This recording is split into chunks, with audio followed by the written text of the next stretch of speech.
ದೇವರ ಪರಿಶುದ್ಧ ನಾಮಕ್ಕೆ ಮತ್ತೊಂದು ಆವರ್ತಿ ಸ್ತುತಿ ಸ್ತೋತ್ರಗಳನ್ನ ನಾವು ಸಲ್ಲಿಸುವ ಹಾಗೆ ಈ ಒಂದು ಮಾಧ್ಯಮದ ಮೂಲಕವಾಗಿ ದೇವರ ಸಂದೇಶವನ್ನು ಕೇಳ್ತಾ ಇರ್ತಕ್ಕಂಥ ವೀಕ್ಷಣೆ ಮಾಡ್ತಾ ಇರ್ತಕ್ಕಂಥ ನಿಮ್ಮೆಲ್ಲರನ್ನು ಯೇಸು ಕ್ರಿಸ್ತನ ನಾಮದಲ್ಲಿ ನಾನು ಸ್ವಾಗತಿಸುವನಾಗಿದ್ದೇನೆ.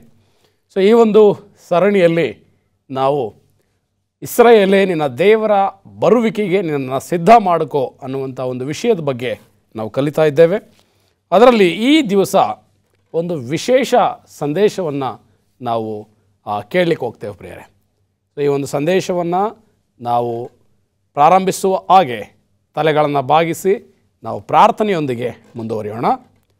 ನಮ್ಮನ್ನು ಬಹಳವಾಗಿ ಪ್ರೀತಿಸುವಂಥ ಪರಲೋಕದ ತಂದೆ, ನಿನ್ನ ಮಹಾಪರಿಶುದ್ಧ ನಾಮಕ್ಕೆ ಸ್ತೋತ್ರ ಉಂಟಾಗಲಿ ಸ್ವಾಮಿ. ಈ ನೂತನ ದಿವಸವನ್ನು ನೋಡ ಮಾಡಿದ್ದಕ್ಕಾಗಿ ನಿನಗೆ ವಂದಿಸ್ತೇನೆ ಕರ್ತ. ಈ ಸಮಯದಲ್ಲಿ ನಿನ್ನ ದೇವರ ವಾಕ್ಯವನ್ನು ಈ ಮಾಧ್ಯಮದ ಮೂಲಕವಾಗಿ ವೀಕ್ಷಣೆ ಮಾಡ್ತಾ ಇರ್ತಕ್ಕಂಥ ಎಲ್ಲ ನಿನ್ನ ಪ್ರಿಯ ವೀಕ್ಷಕರನ್ನು, ನನ್ನ ಮಕ್ಕಳನ್ನು ನಿನ್ನ ಹಸ್ತಕ್ಕೆ ಒಪ್ಪಿಸ್ಕೊಡ್ತೇನೆ. ಅವರ ಜೀವಿತಗಳು, ಅವರ ಕೌಟುಂಬಿಕ ಜೀವಿತಗಳು, ಆಧ್ಯಾತ್ಮಿಕ ಜೀವಿತವು ಸ್ವಾಮಿ ನಿನಗೆ ಮೆಚ್ಚುಗೆಯಾಗಿ ಅದು ಇರಲಿ ಎಂಬುದನ್ನು ಕೇಳ್ಕೊಳ್ತೇವೆ ಸ್ವಾಮಿ. ಈ ಒಂದು ಸಮಯದಲ್ಲಿ ನಿನ್ನ ಸತ್ಯವೇದ ಸಂದೇಶವನ್ನು ನಾವು ಕಲಿಯುವಾಗ ನಿನ್ನ ಪರಿಶುದ್ಧಾತ್ಮನ ನಡೆಸುವಿಕೆಯೊಟ್ಟಿಗೆ ಈ ಒಂದು ಸಂದೇಶವನ್ನು ನಾವು ಗ್ರಹಿಸುವಾಗೆ, ಆಲಿಸುವಾಗೆ ನೀನೇ ನಮ್ಮನ್ನು ನಿನ್ನ ಚಿತ್ತದ ಪ್ರಕಾರ ನಡೆಸೆಂಬುದಾಗಿ ಕ್ರಿಸ್ತನ ಹೆಸರಿನಲ್ಲಿ ಬೇಡ್ಕೊಳ್ತೇವೆ ತಂದೆ, ಆಮೇನ್. ಈ ಒಂದು ದಿವಸ ಒಂದು ವಿಶೇಷ ವಿಚಾರದ ಕುರಿತಾಗಿ ನಾವು ಅಧ್ಯಯನ ಮಾಡೋಣ. ಸೊ ಈ ಒಂದು ವಿಚಾರ ಅಂತ ಹೇಳುವಾಗ ಈ ದಿನದ ಶೀರ್ಷಿಕೆ, ಸಂದೇಶದ ಶೀರ್ಷಿಕೆ ಈ ರೀತಿಯಾಗಿ ಹೇಳುತ್ತೆ, ಒಂದು ಪಾಪ ಇಡೀ ನಿಮ್ಮ ಜೀವನವನ್ನು ಹಾಳು ಮಾಡಬಹುದು. One sin can ruin your whole life ಎಂಬುದಾಗಿ. ಸೊ ಒಂದು ಪಾಪ ಇಡೀ ನಿಮ್ಮ ಜೀವಿತವನ್ನೇ ಅದು ನಾಶಪಡಿಸಲಿಕ್ಕೆ ಸಾಧ್ಯ. ಸೊ ಈ ಒಂದು ಸಂದೇಶವನ್ನು ನಾವು ಪ್ರಾರಂಭಿಸುವ ಹಾಗೆ ಒಂದು ಚಿಕ್ಕ ಪೀಠಿಕೆಯೊಟ್ಟಿಗೆ ನಾವು ಹೋಗೋಣ. ನಾವು ಸತ್ಯವೇದದಲ್ಲಿ ಯಾಕೋಬನ ಪತ್ರಿಕೆ 2ನೇ ಅಧ್ಯಾಯ 10ನೇ ವಚನ ಈ ರೀತಿಯಾಗಿ ಹೇಳ್ತದೆ, ಯಾಕಂದರೆ ಯಾವನಾದರೂ ಧರ್ಮಶಾಸ್ತ್ರವನ್ನೆಲ್ಲ ಕೈಗೊಂಡು ನಡೆದು ಒಂದೇ ಒಂದರಲ್ಲಿ ತಪ್ಪಿದರೆ ಅವನು ಎಲ್ಲ ವಿಷಯದಲ್ಲಿಯೂ ಅಪರಾಧಿಯಾಗುತ್ತಾನೆ. ಸೊ ಈ ಒಂದು ಪತ್ರಿಕೆಯಲ್ಲಿ ಯಾಕೋಬನು ಒಂದು ಭಾಳ ಗಂಭೀರವಾದ ವಿಚಾರವನ್ನು ನಮಗೆ ತಿಳಿಸ್ತಾ ಇದ್ದಾನೆ. ಆ ವಿಚಾರ ಏನಂತ ನೋಡುವಾಗ, ಧರ್ಮಶಾಸ್ತ್ರವನ್ನೆಲ್ಲ ಕೈಗೊಂಡು ನಡೆದು ಒಂದರಲ್ಲಿ ತಪ್ಪಿದರೆ ಅವನು ಎಲ್ಲದರಲ್ಲಿಯೂ ತಪ್ಪಿದವನಾಗ್ತಾನೆ. ಸೊ ಈ ಒಂದು ವಚನವನ್ನು ನೋಡುವಾಗ ಕೆಲವೊಂದು ಸಾರಿ ನಮಗೆ ಆಶ್ಚರ್ಯ ಆಗ್ಬೋದು, ಕೆಲವೊಂದು ಸಾರಿ ಈ ವಚನದಲ್ಲಿ ತಿಳಿಸಿರ್ತಕ್ಕಂಥ ಆ ಒಂದು ವಿಚಾರ ನಮಗೆ ಭ್ರಾಂತಿಯನ್ನು ಉಂಟು ಮಾಡ್ಬೋದು. ಒಂದು ರೀತಿ ಈ ಒಂದು ಅಂಶವನ್ನು ನಾವು ಕೇಳುವಾಗ ಯಾವ ಒಂದು ಭಾವನೆ ನಮ್ಮಲ್ಲಿ ಬರ್ತದೆ, ಯಾಕಂತ ಹೇಳಿದರೆ ಇಡೀ ಧರ್ಮಶಾಸ್ತ್ರವನ್ನೆಲ್ಲ ಕೈಗೊಂಡು ನಡೆದು ಒಂದರಲ್ಲಿ ನೀನು ತಪ್ಪಿದರೆ ಎಲ್ಲದರಲ್ಲಿಯೂ ತಪ್ಪಿದ ಹಾಗೆ ಎಂಬುದಾಗಿ ವಾಕ್ಯ ಹೇಳುವಾಗ ನಿಜವಾಗಿಯೂ ಈ ಒಂದು ವಚನದ ಅರ್ಥ ಅಥವಾ ಇದರ ಒಂದು ಅಂಶ ಏನಾಗಿರಬಹುದು? ಯಾಕಂತ ಹೇಳಿದರೆ ಧರ್ಮಶಾಸ್ತ್ರಗಳನ್ನು ನಾವು ಕೈಗೊಂಡು ನಡೀತಕ್ಕಂಥದ್ದು, ಧರ್ಮಶಾಸ್ತ್ರವನ್ನು ಅದಕ್ಕೆ ವಿಧೇಯರಾಗಿ ನಾವು ಜೀವಿಸ್ತಕ್ಕಂಥದ್ದು ಅದು ದೇವರಿಗೆ ಮೆಚ್ಚುಗೆ ಆದಂಥ ಒಂದು ವಿಚಾರ ಎಂಬುದಾಗಿ ನೋಡ್ತೇವೆ.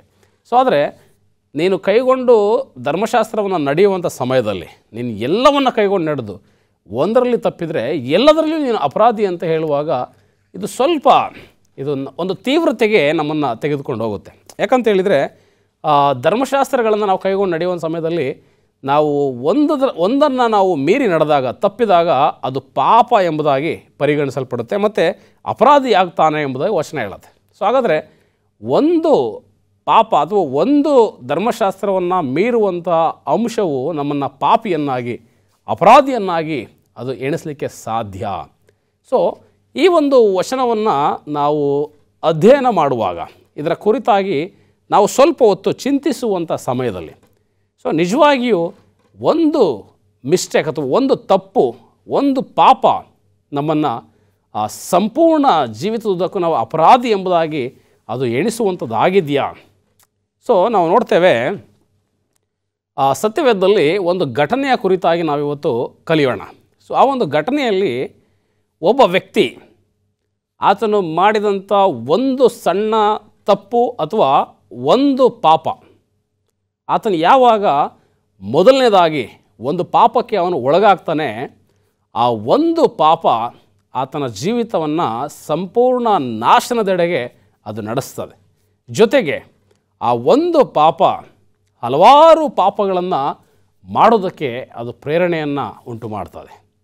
ಸೊ ಆ ಒಂದು ಪಾಪದಿಂದಾಗಿ, ಆ ಒಂದು ತಪ್ಪಿನಿಂದಾಗಿ, ಆ ಒಂದು ಆಜ್ಞೆಯನ್ನು ಮೀರಿದ್ರಿಂದಾಗಿ ಆ ವ್ಯಕ್ತಿ ತನ್ನ ಇಡೀ ಜೀವಿತದಲ್ಲಿ ಬಹುದೊಡ್ಡ ಶಿಕ್ಷೆಯನ್ನು ಅವನು ಅನುಭವಿಸಬೇಕಾಗುತ್ತೆ ಅಂತ ನಾವು ಕಲಿತೇವೆ. ಸೊ ಇವತ್ತು ಆ ಒಂದು ವಿಷಯದ ಕುರಿತು ನಾವು ಅಧ್ಯಯನ ಮಾಡುವಾಗ ಈ ವಚನದ ಅರ್ಥ ನಮಗೆ ಗೊತ್ತಾಗುತ್ತೆ. ಯಾಕಂತೇಳಿದರೆ, ನೀವು ಧರ್ಮಶಾಸ್ತ್ರದಲ್ಲಿ ಎಲ್ಲವನ್ನು ಕೈಗೊಂಡು ನಡೆದು ಒಂದರಲ್ಲಿ ತಪ್ಪಿದರೆ ಎಲ್ಲದರಲ್ಲಿಯೂ ನೀವು ಅಪರಾಧಿ ಅಂತ ಹೇಳುವಂಥ ಸಮಯದಲ್ಲಿ, ಹಾಗಾದರೆ ನಾನು ಎಲ್ಲವನ್ನ ಕೈಗೊಂಡು ನಡೆದು ಒಂದನ್ನು ತಪ್ಪಿದರೆ ದೇವರು ನನ್ನ ಕ್ಷಮಿಸೋದಿಲ್ವಾ? ಎಲ್ಲದರಲ್ಲಿಯೂ ನನ್ನ ಅಪರಾಧಿಯನ್ನಾಗಿ ಮಾಡ್ತಾನ? ಎಲ್ಲದರಲ್ಲಿಯೂ ನಾನು ಮೀರಿ ಅಥವಾ ತಪ್ಪಿ ನಡೆದಂಥ ಪಾಪಿ ನಾನು ಆಗ್ತೀನ ಅನ್ನುವಂಥ ಒಂದು ಭಯ ನಮಗಿರ್ಬೋದು. ಆದರೆ ಅದರ ನಿಜವಾದ ಅರ್ಥ, ಧರ್ಮಶಾಸ್ತ್ರದಲ್ಲಿ ನೀವೆಲ್ಲವನ್ನು ಕೈಗೊಂಡು ಒಂದು ತಪ್ಪಿನಲ್ಲಿತ್ತು ಒಂದರಲ್ಲಿ ನೀವು ಮೀರಿ ನಡೆಯುವಂಥ ಸಂದರ್ಭದಲ್ಲಿ ಆ ಒಂದು ಪಾಪ ಇನ್ನೂ ಹಲವಾರು ಪಾಪಕ್ಕೆ ಅದು ಕಾರಣವಾಗುತ್ತೆ. ಆ ಒಂದು ಪಾಪ ಇತರ ಪಾಪಗಳಿಗೆ ನಿಮ್ಮನ್ನು ನಡೆಸುತ್ತೆ. ಆ ಇತರ ಪಾಪಗಳು ನಿಮ್ಮ ಜೀವಿತವನ್ನು ನಾಶನಕ್ಕೆ ಅದು ತೆಗೆದುಕೊಂಡು ಹೋಗುತ್ತೆ. ಸೊ ಈ ಒಂದು ವಿಚಾರವನ್ನು ನಾವು ಸತ್ಯವೇದದಿಂದ ಕಲಿಯುವಾಗೆ ನಮ್ಮ ಸತ್ಯವೇದವನ್ನು 1 ಅರಸುಗಳು 21ನೇ ಅಧ್ಯಾಯ 1ರಿಂದ ಕೆಲವು ವಚನಗಳನ್ನು ನಾವಿವತ್ತು ಧ್ಯಾನ ಮಾಡೋಣ. 1 ಅರಸುಗಳು 21ನೇ ಅಧ್ಯಾಯ 1 ಮತ್ತು 2ನೇ ವಚನ ಈ ರೀತಿಯಾಗಿ ಹೇಳುತ್ತೆ. ಅನಂತರ ಸಂಭವಿಸಿದ್ದೇನೆಂದರೆ, ಇಜ್ರೇಲಿನಲ್ಲಿ ಸಮಾರ್ಯದ ಅರಸನಾದ ಆಹಾಬನ ಅರಮನೆಯ ಹತ್ತಿರ ಇಜ್ರೇಲಿನವನಾದ ನಾಬೋತನೆಂಬ ಮನುಷ್ಯನ ದ್ರಾಕ್ಷೆ ತೋಟವಿತ್ತು. ಆಹಾಬನು ನಾಬೋತನಿಗೆ, ನಿನ್ನ ದ್ರಾಕ್ಷೆ ತೋಟವನ್ನು ನನಗೆ ಕೊಡು, ಅದು ನನ್ನ ಅರಮನೆಯ ಹತ್ತಿರವಿರುವುದರಿಂದ ಅದನ್ನು ಕಾಯಿ ಪಲ್ಯದ ತೋಟವನ್ನಾಗಿ ಮಾಡಿಕೊಳ್ಳುವೆನು. ಅದಕ್ಕೆ ಬದಲಾಗಿ ನಿನಗೆ ಅದಕ್ಕಿಂತ ಉತ್ತಮವಾದ ತೋಟವನ್ನು ಕೊಡುತ್ತೇನೆ, ಅದು ಬೇಡವಾದರೆ ಕ್ರಯವನ್ನು ಕೊಡುತ್ತೇನೆ ಎಂದು ಹೇಳಿದನು. ಸೊ ಇಲ್ಲಿ ಇಸ್ರೇಲ್ರ ಅರಸನಾದಂಥ ಅಥವಾ ಆಹಾಬನ ಜೀವಿತದಲ್ಲಿ ಒಂದು ದಿವಸ ನಡೆದಂಥ ಒಂದು ಘಟನೆಯನ್ನು ನಾವು ನೋಡೋಣ. ಸೊ ಈ ಆಹಾಬನು ಆತನ ಊರಿನವನಾದಂಥ ಇಜ್ರೇಲಿನವನಾದಂಥ ನಾಬೋತನ ಒಂದು ದ್ರಾಕ್ಷೆ ತೋಟವನ್ನು ಆತನೇನು ಮಾಡ್ತಾ ಇದ್ದಾನೆ ಕೇಳುವಂಥದ್ದನ್ನು ನಾವು ನೋಡ್ತೇವೆ. ಸೊ ಈ ಒಬ್ಬ ಅರಸ ಆಹಾಬ ಇಸ್ರೇಲರ ಒಬ್ಬ ದೊಡ್ಡ ಅರಸ. ಇಡೀ ಇಸ್ರೇಲ್ ಸಮಸ್ತ ಜನಗಳು, ಇಸ್ರೇಲ್ ಪ್ರಾಂತ್ಯ, ಆ ಒಂದು ಇಸ್ರೇಲ್ ದೇಶ ಆತನ ಅಡಿಯಲ್ಲಿ, ಆತನ ಆಡಳಿತದಲ್ಲಿ ಇರುವಂಥದ್ದನ್ನು ನಾವು ಗಮನಿಸಬೇಕು ಪ್ರಿಯರೇ. ಸೊ ಇಂಥ ಒಬ್ಬ ಅರಸ ಒಬ್ಬ ಬಡ ವ್ಯಕ್ತಿಯ ಬಳಿಯಲ್ಲಿ ಇರ್ತಕ್ಕಂಥ ಆ ಒಂದು ದ್ರಾಕ್ಷೆ ತೋಟವನ್ನು ಇವನೇನು ಮಾಡ್ತಾ ಇದ್ದಾನೆ, ಆಶಿಸುವಂಥ ಒಂದು ಚಿಕ್ಕ ಪಾಪಕ್ಕೆ ಆತನ ಒಳಗಾಗ್ತಾ ಇದ್ದಾನೆ. ನಿಜವಾಗಿಯೂ ಈ ಆಶಿಸುವಂಥದ್ದು ಪಾಪನ ನಾವು ಸತ್ಯವೇದದಲ್ಲಿ ನೋಡ್ತೇವೆ. ವಿಮೋಚನಕಾಂಡ 20ನೇ ಅಧ್ಯಾಯ 17ನೇ ವಚನದಲ್ಲಿ ನಾವು ನೋಡುವಾಗೆ, ವಿಮೋಚನಕಾಂಡ 20ನೇ ಅಧ್ಯಾಯ 17ನೇ ವಚನ, ಮತ್ತೊಬ್ಬನ ಮನೆಯನ್ನು ಆಶಿಸಬಾರದು, ಮತ್ತೊಬ್ಬನ ಹೆಂಡತಿ, ಗಂಡಾಳು, ಹೆಣ್ಣಾಳು, ಎತ್ತು, ಕತ್ತೆ ಮುಂತಾದ ಯಾವುದನ್ನು ಆಶಿಸಬಾರದು. ಸೊ ಈ ಒಂದು ಆಶಿಸುವಂಥದ್ದು ಇನ್ನೊಬ್ಬರ ವಸ್ತುಗಳ ಮೇಲೆ, ಇನ್ನೊಬ್ಬರ ಮನೆಯ ಮೇಲೆ, ಇನ್ನೊಬ್ಬರ ಸಂಪತ್ತಿನ ಮೇಲೆ, ಇನ್ನೊಬ್ಬರ ಹೊಲ, ತೋಟ, ಗದ್ದೆ, ಜಮೀನು ಏನೇ ಇರಲಿ ಅವುಗಳ ಮೇಲೆ ನಾವು ಆಶೆಯನ್ನು ಪಡ್ತಕ್ಕಂಥದ್ದು ಅದು ಪಾಪ. ದಶಾಜ್ಞೆಗಳಲ್ಲಿ ಒಂದು ಆಶಿಸುವಂಥ ಪಾಪ ಎಂಬುದಾಗಿ ನೋಡ್ತೇವೆ. ಸೊ ಈ ಇಸ್ರೇಲಿನ ಅರಸನಾದಂಥ ಆಹಾಬನು ಸಹ ಈ ಆಶಿಸುವಂಥ ಒಂದು ಸಣ್ಣ ಪಾಪಕ್ಕೆ ಅವನು ಪ್ರೇರೇಪಿಸಲ್ಪಡ್ತಾನೆ ಮತ್ತು ಒಳಗಾಗ್ತಾನೆ. ಯಾವಾಗ ಆ ಪಾಪಕ್ಕೆ ಅವನು ಒಳಗಾಗ್ತಾನೆ, ಆ ಒಂದು ಪಾಪ ಆತನ ಇಡೀ ಜೀವಿತವನ್ನು ಅಂತ್ಯಕ್ಕೆ ಆ ಒಂದು ಅಂತ್ಯದಲ್ಲಿ ಅದು ಎಲ್ಲಿಗೆ ಅದು ನಡೆಸ್ತದೆ, ಆ ಒಂದು ಪಾಪದ ಪ್ರೇರಣೆ ಆತನ ಜೀವಿತವನ್ನು ಎಷ್ಟರ ಮಟ್ಟಿಗೆ ಅದು ಅಂತ್ಯಗೊಳಿಸುತ್ತೆ ಅನ್ನುವಂಥದ್ದನ್ನು ಈ ಸಂದೇಶದಲ್ಲಿ ನಾವು ಕಲಿಲಿಕ್ಕೆ ಹೋಗ್ತೇವೆ. ಸೊ ಇವತ್ತು ಪಾಪದ ಕುರಿತಾಗಿ ಅಥವಾ ಈ ಆಶಿಸುವಂಥ ಪಾಪದ ಕುರಿತಾಗಿ ನಾವು ನೋಡೋದಾದರೆ, ಏನು ಈ ಆಶಿಸುವುದು ಅಂತ ಹೇಳಿದರೆ ಅದು ಏನನ್ನು ತಿಳಿಸ್ತದೆ? ಇತರರ ವಸ್ತುಗಳನ್ನು ನಾವು ಆಶೆ ಪಡುವುದು ಅಥವಾ ದುರಾಶೆ ಅನ್ನುವಂಥ ಒಂದು ಅರ್ಥವನ್ನು ಇದು ನಮಗೆ ಕೊಡುತ್ತೆ. ನಮ್ಮ ಸತ್ಯವೇದದಲ್ಲಿ ರೋಮಾಪುರದವರಿಗೆ ಬರೆದ ಪತ್ರಿಕೆ 7ನೇ ಅಧ್ಯಾಯ 7ನೇ ವಚನವನ್ನು ನೀವು ನೋಡೋದಾದರೆ, ರೋಮಾಪುರದವರಿಗೆ ಬರೆದ ಪತ್ರಿಕೆ 7ನೇ ಅಧ್ಯಾಯ 7ನೇ ವಚನ ಈ ರೀತಿಯಾಗಿ ನಮಗೆ ತಿಳಿಸುತ್ತೆ. ಹಾಗಾದರೆ ಏನು ಹೇಳೋಣ? ಧರ್ಮಶಾಸ್ತ್ರವು ಪಾಪ ಸ್ವರೂಪವೋ? ಎಂದಿಗೂ ಅಲ್ಲ. ಧರ್ಮಶಾಸ್ತ್ರದಿಂದಲೇ ಹೊರತು ಪಾಪವೆಂಬುದು ಏನೋ ನನಗೆ ಗೊತ್ತಾಗುತ್ತಿರಲಿಲ್ಲ. ದೃಷ್ಟಾಂತವಾಗಿ ಆಶಿಸಬಾರದೆಂದು ಧರ್ಮಶಾಸ್ತ್ರವು ಹೇಳದಿದ್ದರೆ ದುರಾಶೆ ಎಂದರೆ ಏನೋ ನನಗೆ ತಿಳಿಯುತ್ತಿದ್ದಿಲ್ಲ. ಇಲ್ಲಿ ಪೌಲ ಈ ಆಶಿಸಬಾರದು ಅನ್ನುವಂಥ ವಿಚಾರವನ್ನು ತಿಳಿಸ್ತಾ ಇದ್ದಾನೆ. ಸೊ ದುರಾಶೆ ಅಂತ ಅನ್ನುವಂಥ ಒಂದು ಪದ ಅಥವಾ ಆ ಒಂದು ಭಾವನೆ ನಮಗೆ ಹೇಗೆ ಅರ್ಥ ಆಗುತ್ತೆ ಅಂತ ಹೇಳಿದರೆ, ಧರ್ಮಶಾಸ್ತ್ರದಲ್ಲಿ ಆಶಿಸಬಾರದೆಂಬುದಾಗಿ ಹೇಳಿದಂಥ ಆ ಒಂದು ವಿಚಾರದಿಂದ ದುರಾಶೆ ಅಂದರೆ ಏನಂತ ನಮಗೆ ಗೊತ್ತಾಗುತ್ತೆ. ಸೊ ಈ ವ್ಯಕ್ತಿ ಆಹಾಬನು, ಅರಸನಾದಂಥ ಆಹಾಬನು ನಾಬೋತನ ಒಂದು ದ್ರಾಕ್ಷೆ ತೋಟವನ್ನು ದುರಾಶೆಯಿಂದ ಆತನು ಕೇಳುವಂಥದ್ದನ್ನು ನಾವು ನೋಡ್ತೇವೆ. ಅದನ್ನು ಆಶಿಸುವಂಥ ಒಂದು ಪಾಪಕ್ಕೆ ಆ ವ್ಯಕ್ತಿ ಒಳಗಾಗ್ತಾನೆ. ಯಾವಾಗ ಆತನು ಅದನ್ನು ಆ ಒಂದು ಆಸ್ತಿಯನ್ನು ಆತನು ಆಶಿಸ್ತಾನೆ, ಆತನ ದ್ರಾಕ್ಷೆ ತೋಟವನ್ನು ಆಶೆ ಪಡ್ತಾನೆ, ಆ ಸಮಯದಲ್ಲಿ ಏನಾಗುತ್ತೆ, 3ನೇ ವಚನದಲ್ಲಿ ನಾವು ನೋಡೋಣ. 1 ವರ್ಷಗಳು 21ನೇ ಅಧ್ಯಾಯ 3ನೇ ವಚನ. ಅದಕ್ಕೆ ನಾಬೋತನು, ನಾನು ಪಿತ್ರಾರ್ಜಿತ ಸ್ವಾಸ್ಥ್ಯವನ್ನು ನಿನಗೆ ಮಾರದಂತೆ ಯೆಹೋವನು ನನ್ನನ್ನು ತಡೆಯಲಿ ಎಂದು ಉತ್ತರ ಕೊಟ್ಟನು.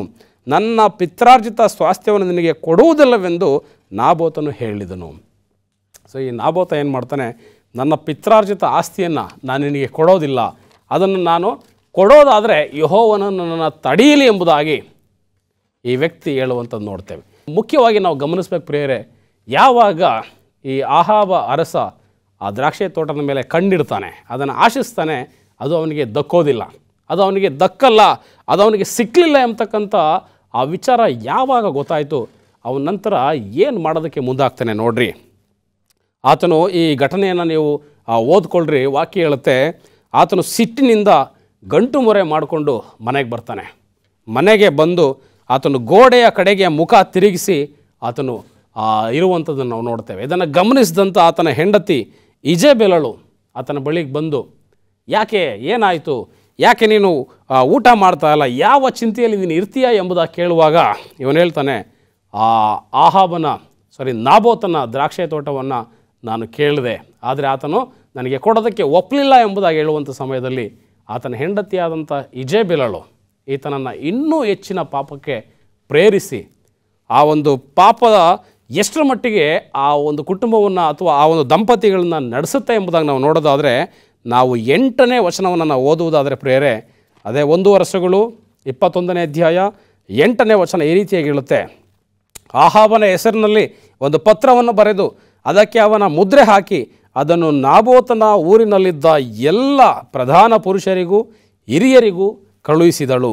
ಅದರಲ್ಲಿ ಎಲ್ಲರೂ ಉಪವಾಸ ಮಾಡಬೇಕೆಂದು ಪ್ರಕಟಿಸಿ ನಾಬೋತನನ್ನು ನೆರೆಯ ಸಭೆಯ ಮುಂದೆ ನಿಲ್ಲಿಸಿ ಅವನು ದೇವರನ್ನು ಅರಸನನ್ನು ಶಪಿಸಿದವನು ಎಂಬುದಾಗಿ 2 ದುಷ್ಟ ಮನುಷ್ಯರಿಂದ ಅವನಿಗೆ ವಿರೋಧವಾಗಿ ಸಾಕ್ಷಿ ಹೇಳಿಸಿದರು. ಇಲ್ಲಿ ನೋಡ್ತೇವೆ, ಈ ನಾಬೋತನ ದ್ರಾಕ್ಷೆ ತೋಟದ ವಿಚಾರದಲ್ಲಿ ಈ ಆಹಾಬನ ಹೆಂಡತಿಯಾದಂಥ ಇಜೆಬೆಲಳು ಆತನಲ್ಲಿ ಬಂದಂಥ ಒಂದೇ ಪಾಪ, ಆಶಿಸುವಂಥ ಪಾಪ. ಸೊ ಯಾವಾಗ ಅವನು ಆ ನಾಬೋತನ ದ್ರಾಕ್ಷೆ ತೋಟವನ್ನು ಆತನು ಆಶಿಸ್ತಾನೆ, ಅದನ್ನು ದುರಾಸೆಯಿಂದ ಕಿತ್ಕೊಳ್ಬೇಕೆಂಬುದಾಗಿ ಅವನು ಬಯಸ್ತಾನೆ, ಅದರ ಮೇಲೆ ಕೆಟ್ಟ ಕಣ್ಣನ್ನು ಇಡುವಂಥ ಸಮಯದಲ್ಲಿ ಆತನ ಹೆಂಡತಿಗೆ ಆ ವಿಚಾರ ಗೊತ್ತಾಗುತ್ತೆ.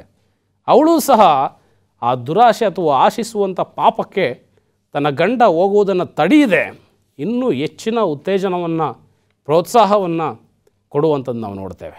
ಜೊತೆಗೆ ಆ ದ್ರಾಕ್ಷಿ ತೋಟವನ್ನು ಯಾವ ರೀತಿ ಅವರು ವಶಪಡಿಸ್ಕೊಳ್ಬೇಕೆಂಬುದಾಗಿ ಒಂದು ಕೆಟ್ಟ ಆಲೋಚನೆಯನ್ನು, ತಂತ್ರವನ್ನು ಅವರು ರೂಪಿಸೋದನ್ನು ಇಲ್ಲಿ ನೋಡ್ರಿ ಪ್ರಿಯರೇ. ಸೊ ಆಕೆ ಏನು ಮಾಡ್ತಾಳೆ, ಅರಸನಾದಂಥ ಆಹಾಬನ ಹೆಸರಿನಲ್ಲಿ ಒಂದು ಪತ್ರವನ್ನು ಬರೆದು ಆ ಆಹಾಬನ ಹೆಸರಿನಲ್ಲಿ ಮುದ್ರೆಯನ್ನು ಹಾಕಿ ಆ ನಾಬೋತನ ಊರಿಗೆ ಆ ಪತ್ರವನ್ನು ಕಳಿಸ್ತಾರೆ. ಆ ಪತ್ರದಲ್ಲಿ ಏನಿತ್ತು ಅಂತ ಹೇಳಿದರೆ, ಈ ನಾಬೋತನು ಅರಸನಿಗೂ ದೇವರಿಗೂ ವಿರೋಧವಾಗಿ ಶಪಿಸಿದ್ದಾನೆ, ನೀವೆಲ್ಲರೂ ಇಡೀ ಈ ಊರಿನ ಗ್ರಾಮಸ್ಥರು ಎಲ್ಲರೂ ಸೇರಿ, ಹಿರಿಯರೆಲ್ಲರೂ ಸೇರಿ, ಪ್ರಧಾನ ಪುರುಷರೆಲ್ಲರೂ ಸೇರಿ ಈ ಒಂದು ವಿಚಾರದಲ್ಲಿ ಉಪವಾಸ ಮಾಡಿರಿ, ಉಪವಾಸ ಮಾಡಿ ಆ ನಾಬೋತನನ್ನು ನೀವು ಕೊಂದಾಕಬೇಕೆಂಬುದಾಗಿ. ಸೊ ಮೊದಲನೇದಾಗಿ ಆಶಿಸುವಂಥ ಪಾಪಕ್ಕೆ ಒಳಗಾದ ಆಹಾಬ, ಎರಡನೇದಾಗಿ ಉಪವಾಸದ ಮುಖಾಂತರ ದೇವರ ಹೆಸರಿಗೆ ಅಥವಾ ದೇವರ ಹೆಸರನ್ನು ಕೆಟ್ಟ ಕೃತ್ಯಕ್ಕೆ ಬಳಸ್ಕೊಳ್ಳುವಂಥದ್ದು ನಾವು ನೋಡ್ತೇವೆ. ಯಾವಾಗ ಈ ಪತ್ರ ಇಡೀ ಗ್ರಾಮಸ್ಥರಿಗೆ ಅದು ತಲುಪ್ತದೋ ಅವರೆಲ್ಲರೂ ಸಹ ಉಪವಾಸವಿದ್ದು, ಹಿರಿಯ ವ್ಯಕ್ತಿಗಳು, ಪ್ರಧಾನಿಗಳು ಅವರೆಲ್ಲರೂ ಸಹ ಉಪವಾಸ ಮಾಡಿ ಆ ನಾಬೋತನ ಆ ಜೀವಿತವನ್ನು ಕೊನೆಗಾಣಿಸ್ಲಿಕ್ಕೆ ಅವರು ನೋಡ್ತಾರೆ. ಸೊ ಈ ದೇವರ ಹೆಸರನ್ನು ಕೆಟ್ಟ ಕೃತ್ಯಕ್ಕೆ ಬಳಸ್ಕೊಳ್ತಕ್ಕಂಥದ್ದು. ಸೊ ಇದು ಸಹ ದಶಾಜ್ಞೆಗಳಲ್ಲಿ ಒಂದು ಭಾಳ ಗಂಭೀರವಾದ ಪಾಪ ಪ್ರೇರಣೆ. ನಮ್ಮ ಸತ್ಯವೇದವನ್ನು ವಿಮೋಚನಾ ಕಾಂಡ 20ನೇ ಅಧ್ಯಾಯ 7ನೇ ವಚನಕ್ಕೆ ನಾವು ತಿರುಗಿಸೋದಾದರೆ, ನಿನ್ನ ದೇವರಾದ ಯೆಹೋವನ ಹೆಸರನ್ನು ಅಯೋಗ್ಯ ಕಾರ್ಯಕ್ಕಾಗಿ ಎತ್ತಬಾರದು. ಯೆಹೋವನು ತನ್ನ ಹೆಸರನ್ನು ಅಯೋಗ್ಯ ಕಾರ್ಯಕ್ಕಾಗಿ ಎತ್ತುವವನನ್ನು ಶಿಕ್ಷಿಸದೆ ಬಿಡುವುದಿಲ್ಲ. 3ನೆಯ ಆಜ್ಞೆಯನ್ನು ನಾವಿಲ್ಲಿ ಗಮನಿಸ್ತೇವೆ. ವಾಕ್ಯ ಭಾಳ ಸ್ಪಷ್ಟವಾಗಿ ಹೇಳುತ್ತೆ, ದೇವರಾದ ಯೆಹೋವನ ಹೆಸರನ್ನು ಅಯೋಗ್ಯ ಕಾರ್ಯಕ್ಕಾಗಿ ಎತ್ತಬಾರದು. ಎತ್ತುವಂಥವನನ್ನು ದೇವರು ಶಿಕ್ಷಿಸದೆ ಬಿಡೋದಿಲ್ಲ. ಈ ಆಹಾಬನು ಆಗ ಅವನ ಹೆಂಡತಿ ಇಜೆಬೇಲಳು ಆ ಇನ್ನೊಬ್ಬನ ಅಥವಾ ಒಬ್ಬ ಅಮಾಯಕ ವ್ಯಕ್ತಿಯ ದ್ರಾಕ್ಷೆ ತೋಟವನ್ನು ಆಸೆ ಪಟ್ಟ ಕಾರಣ, ಅದನ್ನು ಕಿತ್ಕೊಳ್ಬೇಕೆಂಬತಕ್ಕಂಥ ದುರಾಶೆ ಅವರಲ್ಲಿ ಬಂದ ಕಾರಣ ಅವನೇನು ಮಾಡ್ತಾ ಇದ್ದಾನೆ, ದೇವರ ಹೆಸರಿಗೆ ಅಪಮಾನ ಮಾಡುವಂಥ ಅಥವಾ ದೇವರ ಹೆಸರನ್ನು ಅಯೋಗ್ಯ ಕಾರ್ಯಕ್ಕಾಗಿ ಎತ್ತುವಂಥ 2ನೇ ಪಾಪಕ್ಕೆ ಅವನು ಒಳಗಾಗ್ತಾ ಇದ್ದಾನೆ. ದೇವರ ಹೆಸರನ್ನು ಅಯೋಗ್ಯ ಕಾರ್ಯಕ್ಕಾಗಿ ಎತ್ತಿದರೆ ದೇವರವನ್ನು ಶಿಕ್ಷಿಸದೆ ಬಿಡೋದಿಲ್ಲ ಎಂಬುದಾಗಿ ಆಜ್ಞೆಗಳ ದೇವರು ಖಡಾಖಂಡಿತವಾಗಿ ತಿಳಿಸಿರುವಂಥದ್ದು ನಾವು ನೋಡ್ತೇವೆ. ಆದರೆ ಈ ವ್ಯಕ್ತಿ ದೇವರ ಹೆಸರನ್ನು ಅಯೋಗ್ಯ ಕಾರ್ಯಕ್ಕಾಗಿ ಎತ್ತುವಂಥ ಕೃತ್ಯವನ್ನು ಅವನು ಮಾಡುವುದಕ್ಕೆ ಮುಂದಾಗ್ತಾನೆ. ಪ್ರೇರಣೆ ಮುಂದೆ ನೋಡ್ತೇವೆ, ಇನ್ನು ಯಾವ ಪಾಪಕ್ಕೆ ಈ ಒಂದು ಪಾಪ ಪ್ರೇರಣೆಯನ್ನು ಉಂಟು ಮಾಡಿತು, ಇನ್ನು ಯಾವ ಪಾಪಕ್ಕೆ ಈ ಒಂದು ಪಾಪ ಅವನನ್ನು ನಡೆಸ್ತು ಎಂಬುದಾಗಿ ನೋಡುವಾಗ 12ನೇ ವಚನದಲ್ಲಿ ನಾವು ನೋಡ್ತೇವೆ, ಅವರು ಉಪವಾಸವನ್ನು ಪ್ರಕಟಿಸಿ ನೆರೆದ ಸಭೆಯ ಮುಂದೆ ನಾಬೋತನನ್ನು ನಿಲ್ಲಿಸಿದರು. ತರುವಾಯ 2 ದುಷ್ಟರು ಬಂದು ಅವನ ಮುಂದೆ ಕೂತು, ಇವನು ದೇವರನ್ನು ಅರಸನನ್ನು ಶಪಿಸಿದ್ದಾನೆಂಬುದಾಗಿ ಜನರ ಎದುರಿನಲ್ಲಿ ಅವನಿಗೆ ವಿರೋಧವಾಗಿ ಸಾಕ್ಷಿ ಹೇಳಿದರು. 2 ದುಷ್ಟ ವ್ಯಕ್ತಿಗಳು ಈ ನಾಬೋತನ ವಿರುದ್ಧವಾಗಿ ಸುಳ್ಳು ಸಾಕ್ಷಿಯನ್ನು ಹೇಳುವಂಥದ್ದು ನಾವು ನೋಡ್ತೇವೆ. ಮೊದಲನೇದಾಗಿ ಆಹಾಬನ ಅರಸನ ಮನಸ್ಸಲ್ಲಿ ಆಶಿಸುವಂಥ ದುರಾಶೆಯ ಒಂದು ಪಾಪ ಅವನಲ್ಲಿ ಉಂಟಾಯಿತು. ಆ ದುರಾಸೆಯ ಪಾಪ ದೇವರ ಹೆಸರನ್ನು ಅಯೋಗ್ಯ ಕಾರ್ಯಕ್ಕಾಗಿ ಬಳಸ್ಕೊಳ್ಳುವ ರೀತಿಯಲ್ಲಿ ಅವನ್ನ ಪ್ರೇರಣೆ ಮಾಡ್ತದೆ. ಅದೇ ಪಾಪ 3ನೇದಾಗಿ ದೇವರ ದಶಾಜ್ಞೆಗಳಲ್ಲಿ ಒಂದಾದಂಥ ಸುಳ್ಳು ಸಾಕ್ಷಿ ಹೇಳಬಾರದು ಅನ್ನುವಂಥ ಈ 3ನೇ ಪಾಪಕ್ಕೆ ಅದು ಒಳಪಡಿಸುವುದನ್ನು ನಾವು ನೋಡ್ತೇವೆ. ಈ ವಿಮೋಚನಾ ಕಾಂಡ 20ನೇ ಅಧ್ಯಾಯದಲ್ಲಿ ನಾವು ಗಮನಿಸೋದಾದರೆ 16ನೇ ವಚನ ಈ ರೀತಿಯಾಗಿ ಹೇಳುತ್ತೆ, ಮತ್ತೊಬ್ಬನ ಮೇಲೆ ಸುಳ್ಳು ಸಾಕ್ಷಿ ಹೇಳಬಾರದು. ಸುಳ್ಳು ಸಾಕ್ಷಿಯನ್ನು ಹೇಳ್ತಕ್ಕಂಥದ್ದು 2 ದುಷ್ಟ ವ್ಯಕ್ತಿಗಳನ್ನು ವಾಕ್ಯ ಭಾಳ ಸ್ಪಷ್ಟವಾಗಿ ಹೇಳುತ್ತೆ. ಅವ್ರು ಯಾರೂ ಸಹ ಒಳ್ಳೆಯವರಾಗಿರಲಿಲ್ಲ. ದುಷ್ಟರನ್ನು ಕರೆದು ಅವರಿಗೆ ಆ ನಾಬೋತನ ವಿರುದ್ಧವಾಗಿ ಸುಳ್ಳು ಸಾಕ್ಷಿಯನ್ನು ಹೇಳುವ ರೀತಿಯಲ್ಲಿ ಅವರಿಗೆ ಪ್ರೇರಣೆಯನ್ನು ಕೊಡುವಂಥದ್ದು ನಾವು ನೋಡ್ತೇವೆ. 3ನೇ ಪಾಪಕ್ಕೆ ಈ ಆಹಾಬನು ಒಳಗಾದ. ಮೊದಲನೇದಾಗಿ ಆಶಿಸುವಂಥ ಪಾಪ, 2ನೇದಾಗಿ ಆತನು ಉಪವಾಸ ಮಾಡಿ ದೇವರ ಹೆಸರನ್ನು ಅಯೋಗ್ಯಕ್ಕಾಗಿ ಬಳಸ್ಕೊಳ್ಳುವಂಥ ಪಾಪ, ಮತ್ತು 3ನೇದಾಗಿ ಸುಳ್ಳು ಸಾಕ್ಷಿಗಳನ್ನು ಸೃಷ್ಟಿ ಮಾಡಿ ಆ ನಾಬೋತನ ವಿರುದ್ಧವಾಗಿ ಸಾಕ್ಷಿ ಹೇಳುವಂತೆ ಮಾಡುವಂಥದ್ದು. ಕೊನೆಯದಾಗಿ 21ನೇ ಅಧ್ಯಾಯ 13ನೇ ವಚನ, ಎದುರಿನಲ್ಲಿ ವಿರೋಧವಾಗಿ ಸಾಕ್ಷಿ ಹೇಳಿದರು. ಜನರು ಅವನನ್ನು ಊರಿನ ಹೊರಗೆ ಒಯ್ದು ಕಲ್ಲೆಸೆದು ಕೊಂದರು. ನಾಬೋತನು ಕಲ್ಲೆಸೆಯಲ್ಪಟ್ಟು ಸತ್ತ ವರ್ತಮಾನವನ್ನು ಹಿರಿಯರು ಇಜೆಬೆಲಳಿಗೆ ಮುಟ್ಟಿಸಿದರು. ಈ ನಾಬೋತನನ್ನು ಕೊನೆಯದಾಗಿ ಕಟ್ಟಕಡೆಯದಾಗಿ ಊರಿನ ಹೊರಗೆ ಆತನನ್ನು ತೆಗೆದುಕೊಂಡು ಹೋಗಿ ಕಲ್ಲೆಸೆದು ಕೊಲ್ಲುವಂಥ ಒಂದು ಕೃತ್ಯ ಅಲ್ಲಿ ನಡೆಯುವಂಥದ್ದಾಗಿದೆ. ಸೊ ಕೇವಲ ಒಂದು ಪಾಪ ಎಷ್ಟೆಲ್ಲ ಪಾಪಕ್ಕೆ ಆಹಾಬ ರಾಜನನ್ನು ನಡೆಸ್ತದೆ ನೋಡ್ರಿ. ಕೊಲೆ ಮಾಡುವಂಥ, ನರಹತ್ಯೆ ಮಾಡಬಾರ್ದು ಎಂಬತಕ್ಕಂಥ ಆ 6ನೇ ಆಜ್ಞೆಯನ್ನು ಅವನು ಮೀರುವಂಥದ್ದು ನಾವು ನೋಡ್ತೇವೆ. ಮೊದಲನೇದಾಗಿ ಆಶಿಸಬಾರದು ಎಂಬುದಾಗಿ ದೇವರು ಆ ದಶಾಜ್ಞೆಗಳಲ್ಲಿ ಹೇಳಿರುವಂಥ ಸಮಯದಲ್ಲಿ ಅವನು ಆಶೆ ಪಡುವಂಥದ್ದು ತಪ್ಪು. 2ನೇದಾಗಿ ದೇವರ ಹೆಸರನ್ನು ಅಯೋಗ್ಯ ಕಾರ್ಯಕ್ಕಾಗಿ ಅವನು ಬಳಸ್ಕೊಂಡಂಥದ್ದು, ಸುಳ್ಳು ಸಾಕ್ಷಿಗಳನ್ನು ಸೃಷ್ಟಿ ಮಾಡಿದಂಥದ್ದು. ಕೊನೆಯದಾಗಿ ಆತನು ನರಹತ್ಯೆ ಮಾಡುವಂಥ ಕೆಲಸಕ್ಕೂ ಸಹ ಆತನು ಕೈ ಹಾಕುವಂಥದ್ದು ನಾವು ನೋಡ್ತೇವೆ. ಸೊ ಈ ಒಂದು ಪಾಪ ಆಹಾಬನ ಜೀವಿತದಲ್ಲಿ ಹಲವಾರು ಪಾಪಗಳಿಗೆ ಅದು ಅವನ್ನ ನಡೆಸ್ತದೆ. ಹಲವಾರು ತಪ್ಪುಗಳನ್ನು ಆತನ ಜೀವಿತದಲ್ಲಿ ಅದು ಉಂಟು ಮಾಡಲಿಕ್ಕೆ ಕಾರಣವಾಗುತ್ತೆ ಎಂಬುದನ್ನು ನೋಡ್ತೇವೆ. ಇವತ್ತು ಕ್ರೈಸ್ತರಾಗಿ ನಮ್ಮ ಒಂದು ಜೀವಿತದಲ್ಲಿಯೂ ಸಹ ಈ ಸಂದೇಶದ ಮೂಲಕ ನಾನು ತಿಳಿಸ್ತಕ್ಕಂಥದ್ದಿಷ್ಟೇ, ನಾವು ಯಾವಾಗಲೂ ಸಹ ದೇವರಿಗೆ ವಿರುದ್ಧವಾಗಿ ಪಾಪದ ಪ್ರೇರಣೆ, ಪಾಪದ ಆಲೋಚನೆ ನಮ್ಮ ಮನಸ್ಸಲ್ಲಿ, ನಮ್ಮ ಹೃದಯದಲ್ಲಿ ಬರುವಾಗ ನಾವು ಒಂದು ಕ್ಷಣ ಯೋಚಿಸ್ಬೇಕು ಪ್ರಿಯರೇ. ನಾವು ಮಾಡುವಂಥ ಒಂದು ತಪ್ಪು ಬೇರೆ ಇನ್ನೊಂದು ತಪ್ಪಿಗೆ ಅಥವಾ ಇಡೀ ಜೀವನವನ್ನು ನಾಶನಕ್ಕೆ ತೆಗೆದುಕೊಂಡು ಹೋಗುವಲ್ಲಿ ಭಾಳ ಯಶಸ್ವಿಯಾಗದ ಕೆಲಸವನ್ನು ಮಾಡ್ತದೆ. ಸೊ ಯಾಹಾಬನ ಜೀವನದ ಉದಾಹರಣೆ ನಮ್ಮೆಲ್ಲರ ಕಣ್ಣು ಮುಂದೆ ಇದೆ ಇವತ್ತು. ಆತನು ಮಾಡಿದಂಥ ಕೇವಲ ಒಂದು ಆಶಿಸುವಂಥ ದುರಾಶೆ ಪಡುವಂಥ ಒಂದು ಪಾಪ ಆತನ ಇಡೀ ಜೀವಿತವನ್ನು ಕಟ್ಟ ಕಡೆದಾಗಿ ನಾವು ನೋಡೋದಾದರೆ ಅದೇ ಅರಸುಗಳು 21ನೇ ಅಧ್ಯಾಯ 20ನೇ ವಚನದಲ್ಲಿ ನಾವು ನೋಡ್ತೇವೆ. ಆಹಾಬನು ಎಲಿಯನನ್ನು ಕಂಡು ಅವನನ್ನು, ನನ್ನ ವೈರಿಯೇ, ನೀನು ನನ್ನನ್ನು ಕಂಡುಕೊಂಡೆಯೇ ಎಂದು ಕೇಳಲು ಅವನು, ಹೌದು ಕಂಡುಕೊಂಡೆನು. ನೀನು ನಿನ್ನನ್ನು ಪಾಪಕ್ಕೆ ಮಾರಿಬಿಟ್ಟು ಯೆಹೋವನ ದೃಷ್ಟಿಯಲ್ಲಿ ದ್ರೋಹಿಯಾದಿಯಲ್ಲ. ಯೆಹೋವನು ನಿನ್ನನ್ನು ಕುರಿತು, ನಾನು ನಿನ್ನ ಮೇಲೆ ಕೇಡನ್ನು ಬರಮಾಡಿ ನಿನ್ನನ್ನು ಕಸವನ್ನು ಎಂಬಂತೆ ತೆಗೆದುಹಾಕುವನು. ನಿನ್ನ ಸಂತಾನದ ಗಂಡಸರಲ್ಲಿ ಸ್ವತಂತ್ರರಾಗಲಿ ಪರತಂತ್ರರಾಗಲಿ ಎಲ್ಲರನ್ನೂ ಇಸ್ರಾಯೇಲ್ಯರೊಳಗಿಂದ ಕಡಿದು ಬಿಡುವೆನು. ದೇವರು ಒಂದು ಘೋರ ಶಿಕ್ಷೆಯನ್ನು ಆಹಾಬನಿಗೆ, ಆತನ ಜೀವಿತ ಮಾತ್ರ ಅಲ್ಲ, ಆತನ ಸಂತಾನದವರಲ್ಲಿ ಎಲ್ಲರ ಮೇಲೆ ದೇವರು ಶಾಪವನ್ನು ಬರಮಾಡುವಂಥದ್ದು ನೋಡ್ತೇವೆ. ಸೊ ಅದೇ ರೀತಿ ಆ ಒಂದು ಪಾಪಕ್ಕೆ ಪ್ರೇರಣೆ ಕೊಟ್ಟಂಥ ಇಜೆಬೆಲಳ ಒಂದು ಕಥೆಯನ್ನು ನಾವು ನೋಡುವಾಗ ಅದೇ 21ನೇ ಅಧ್ಯಾಯ 23ನೇ ವಚನ ಹೇಳುತ್ತೆ. ಇದಲ್ಲದೆ ಆತನು ಇಜೆಬೆಲಳನ್ನು ಕುರಿತು, ನಾಯಿಗಳು ಇಜ್ರೇಲ್ ಪಟ್ಟಣದ ಗೋಡೆಯ ಬಳಿಯಲ್ಲಿ ಆಕೆಯ ಶವವನ್ನು ತಿನ್ನುವವು. ಆಹಾಬನ ಮನೆಯವರಲ್ಲಿ ಊರೊಳಗೆ ಸಾಯುವಂಥವರನ್ನು ನಾಯಿಗಳು, ಅಡವಿಯಲ್ಲಿ ಸಾಯುವಂಥವರನ್ನು ಪಕ್ಷಿಗಳು ತಿಂದು ಬಿಡುವೆಂದು ಹೇಳುತ್ತಾನೆ. ಸೊ ಯಾವಾಗ ಇಂಥ ಒಂದು ಘೋರ ಪಾಪಕ್ಕೆ ಅವರು ಒಳಗಾಗ್ತಾರೆ, ಒಬ್ಬ ಅಮಾಯಕ ವ್ಯಕ್ತಿಯನ್ನು ಇವರು ಹತ್ಯೆ ಮಾಡುವುದಕ್ಕೋಸ್ಕರ ಹಲವಾರು ರೀತಿಯ ಸಂಚನ ರೂಪಿಸಿ ನಾನಾ ಪಾಪಗಳಿಗೆ ಅವರು ಕಾರಣರಾಗಿ ಪಾಪಗಳನ್ನ ಸೃಷ್ಟಿ ಮಾಡಿ ಅವರೇನು ಮಾಡಿದರು, ಆ ದೇವರಿಗೆ ವಿರುದ್ಧವಾಗಿ ನಡ್ಕೊಂಡ ಕಾರಣ ದೇವರು ಇಡೀ ಅವರ ಕುಟುಂಬಕ್ಕೆ ಶಾಪವನ್ನು ಕೊಡುವಂತ ನೋಡ್ತೇವೆ. ಇವತ್ತು ಕ್ರೈಸ್ತರಾಗಿ ನಮ್ಮ ಒಂದು ಜೀವಿತದಲ್ಲಿಯೂ ಸಹ ಯಾಕೋಬನ ಪತ್ರಿಕೆ 2ನೇ ಅಧ್ಯಾಯ 10ನೇ ವಚನ ಹೇಳುವ ಹಾಗೆ, ಧರ್ಮಶಾಸ್ತ್ರವನ್ನೆಲ್ಲ ಕೈಗೊಂಡು ನಡೆದು ಒಂದರಲ್ಲಿ ತಪ್ಪಿದರೆ ಎಲ್ಲದರಲ್ಲಿಯೂ ಅವನು ಅಪರಾಧಿ ಎಂಬುದಾಗಿ ಹೇಳುವಾಗ, ಆ ಒಂದು ತಪ್ಪಿನ ವಿಚಾರದಲ್ಲಿ, ಆ ಒಂದು ಪಾಪದ ವಿಚಾರದಲ್ಲಿ ನಾವು ಎಚ್ಚರಿಕೆ ಆಗಿರಬೇಕು.